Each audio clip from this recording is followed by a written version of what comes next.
Salam sejahtera bagi kita sekalian, diberkatilah kamu di dalam nama Tuhan Yesus Kristus.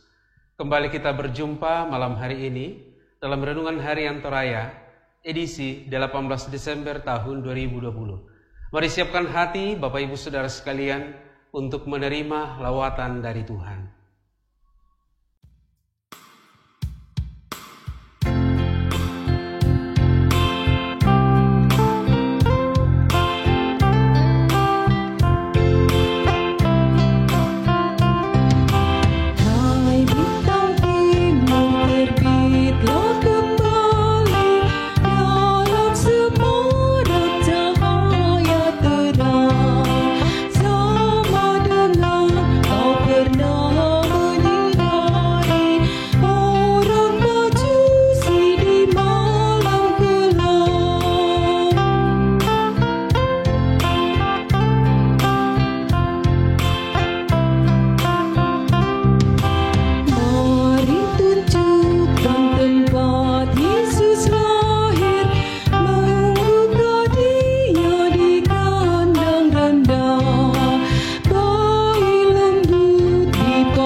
Untuk membaca, mendengar, dan merenungkan firman Tuhan, mari kita berdoa. Kami bersyukur kepadamu Tuhan, betapa baiknya Engkau memelihara hidup kami. Tidak ada satupun yang kurang dari penyertaan-Mu Tuhan. Malam hari ini, kami tenangkan hati kami sejenak dan berdiam di hadapan-Mu. Kami akan mendengarkan firman-Mu dan merenungkannya. Ya Roh Kudus, terangilah hati kami, supaya firman yang kami dengarkan mengambil bahagian terbaik dalam hidup kami. Ini doa kami, di dalam nama Tuhan Yesus kami berdoa. Amin. Firman Tuhan yang akan kita baca, dengar, dan renungkan pada malam hari ini terambil dari Ibrani pasal 1 ayat 5 sampai ayat 14. Ibrani pasal 1 ayat 5 sampai ayat 14. Firman Tuhan berkata demikian. Karena kepada siapakah di antara malaikat-malaikat itu ia pernah katakan, "Hai engkau telah kuperanakkan pada hari ini, dan aku akan menjadi bapanya, dan ia akan menjadi anakku." Dan ketika ia membawa pula anaknya yang sulung ke dunia, ia berkata, "Semua malaikat Allah harus menyembah Dia."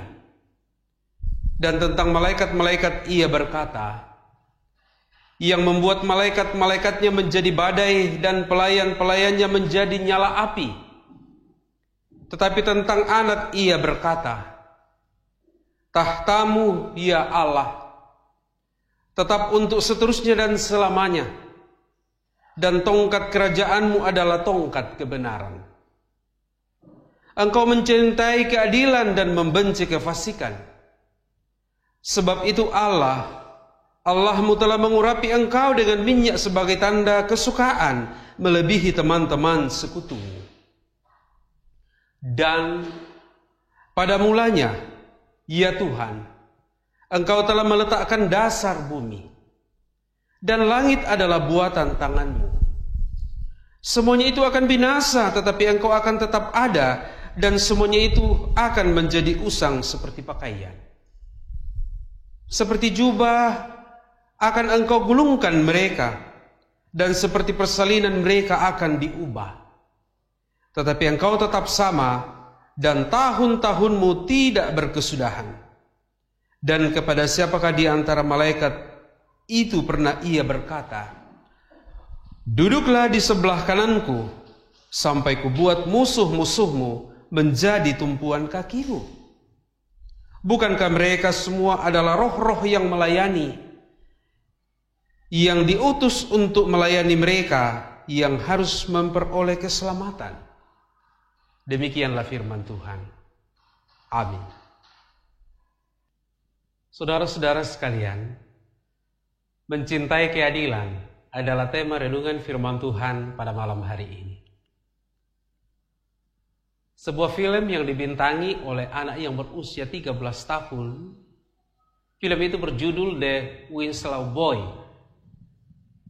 Mengisahkan seorang anak yang dikeluarkan dari sekolah militer di Inggris karena dituduh mencuri.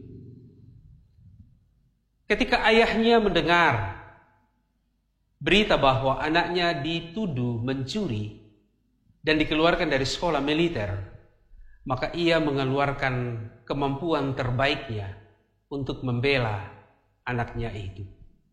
Jadi saya kira sama dengan Bapak Ibu Saudara sekalian yang punya anak. Kalau kemudian tiba-tiba anak Bapak Ibu dituduh melakukan sebuah kesalahan, tentu akan berjuang untuk membantu dan membela anak itu. Ketika kasus ini menarik perhatian banyak orang, ada begitu banyak reaksi dari orang banyak terhadap kasus ini. Ada sekelompok orang kemudian mengeluarkan slogan, biarlah keadilan ditegakkan. Artinya kalau anak ini benar-benar mencuri, biarlah keadilan dinyatakan baginya. Demikian juga kalau ia tidak benar mencuri, biarlah keadilan itu juga dinyatakan baginya. Saudara-saudara, pertanyaan mengapa slogan itu dimunculkan? Kita tahu bahwa dalam diri kita ini selalu ada kerinduan bagaimana supaya keadilan itu dinyatakan bagi orang lain dan tentu juga bagi diri kita sendiri. Saudara-saudara, satu dari sekian sifat Tuhan adalah adil. Hal itu dapat dengan jelas kita lihat dalam kehadiran Yesus di dalam dunia ini, di mana ia sungguh-sungguh menegakkan dan mencintai keadilan. Lalu ia juga membenci kefasikan. Ia membenci kejahatan. Itu telah ditunjukkan melalui ketaatan dan kesetiaannya selama ia ada di bumi ini. Baik melalui kehidupannya, demikian juga sampai ia mati. Saudara, keadilan Tuhan adalah sempurna, utuh, tidak bercacat, dan ia tidak bercelah. Semua yang dirancangkan dan direncanakan Tuhan, tidak ada satupun yang salah. Semuanya itu berada dalam bingkai keadilannya. Dan itu telah ditunjukkan Yesus selama pelayanannya di dalam dunia ini, dalam melayani semua manusia. Oleh karena itu sebagai umatnya kita pun perlu belajar dalam hidup ini dalam keadilan dan membenci kefasikan yang nampak dalam hubungan kita dengan sesama kita. Hal itu hanya bisa terjadi jika kita memiliki hubungan yang erat dengan Dia, yaitu Yesus sebagai sumber keadilan itu sendiri. Saudara-saudara, kadangkala keadilan itu hanya tajam sebelah dan tumpul sebelah. Kadangkala hanya tajam kepada orang-orang yang kecil. Hukum yang menjadi alat untuk menegakkan keadilan kadangkala selalu berpihak kepada yang kuat, kepada yang besar. Tetapi kemudian menjadi lemah dan tumpul bagi orang-orang yang kecil. Saudara-saudara yang dikasihi dalam Yesus Kristus, kadangkala kita menuntut keadilan hanya untuk diri kita. Tetapi kalau itu menyangkut orang lain, kita berdiam diri saja. Ataupun kita pura-pura tuli, pura-pura tidak melihat dan pura-pura tidak tahu. Saudara-saudara, bergaul dengan Tuhan, kita akan mendapat kekuatan dari Roh Kudus, bahwa dengan melakukan keadilan, maka Allah pun akan menyatakan keadilannya dalam kehidupan kita. Saudara-saudara, apapun yang kamu ingin diperbuat oleh orang lain kepada diri kamu, perbuatlah itu kepada orang lain. Tuhan memberkati. Amin.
Mari kita berdoa.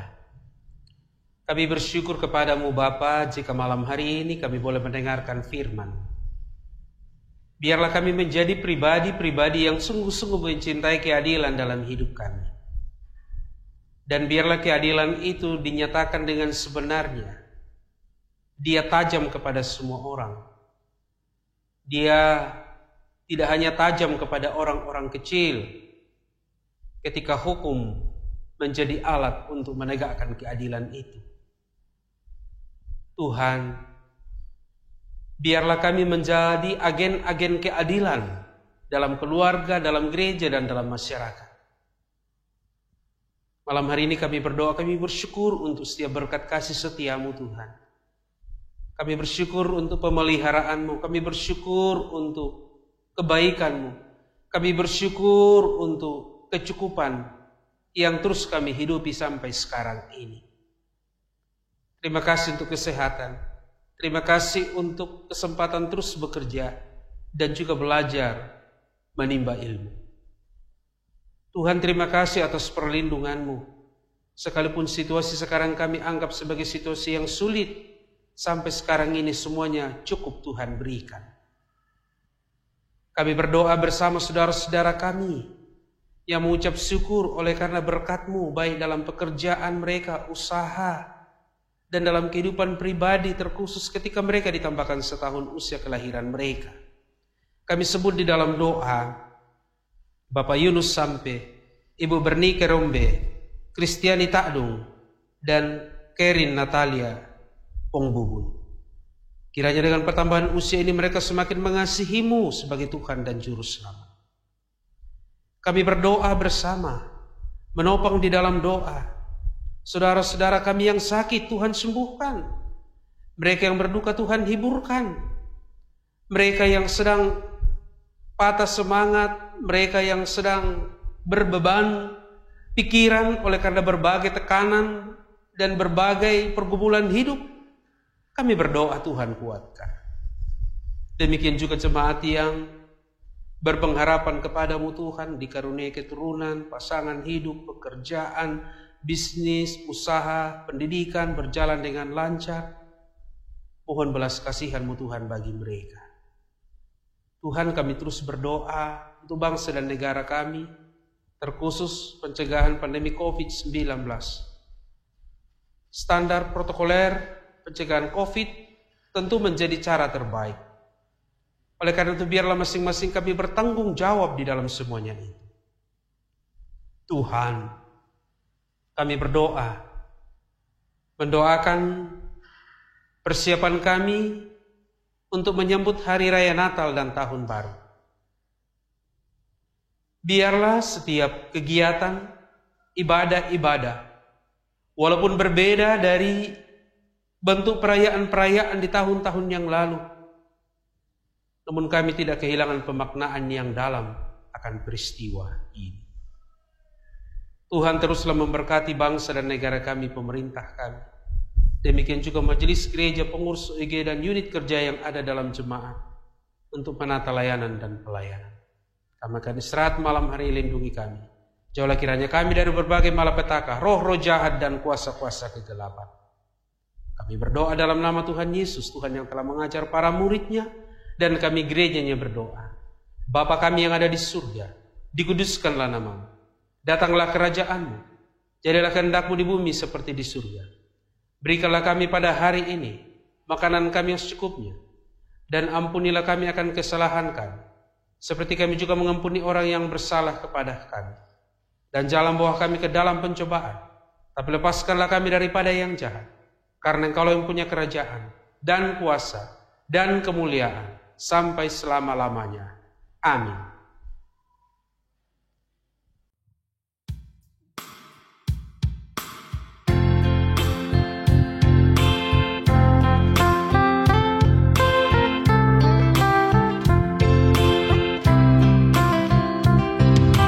Yesus berpesan dalam malam gelap, kamu harus jadi lilin gemerlap, anak masing-masing di sekitarnya, dalam dunia ini bersinarlah.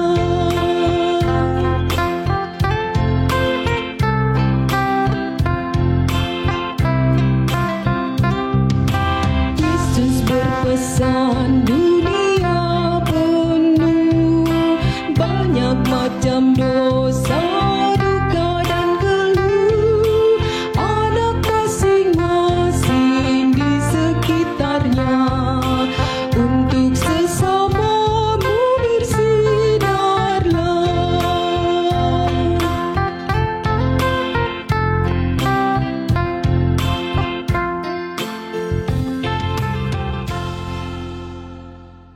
Saudara-saudara sekalian, demikianlah ibadah kita pada malam hari ini dalam program Rehat, Renungan Harian Toraya dan Doa Malam dari Gereja Toraja Jemaat Elim Balikpapan, edisi Jumat 18 Desember tahun 2020. Tuhan memberkati.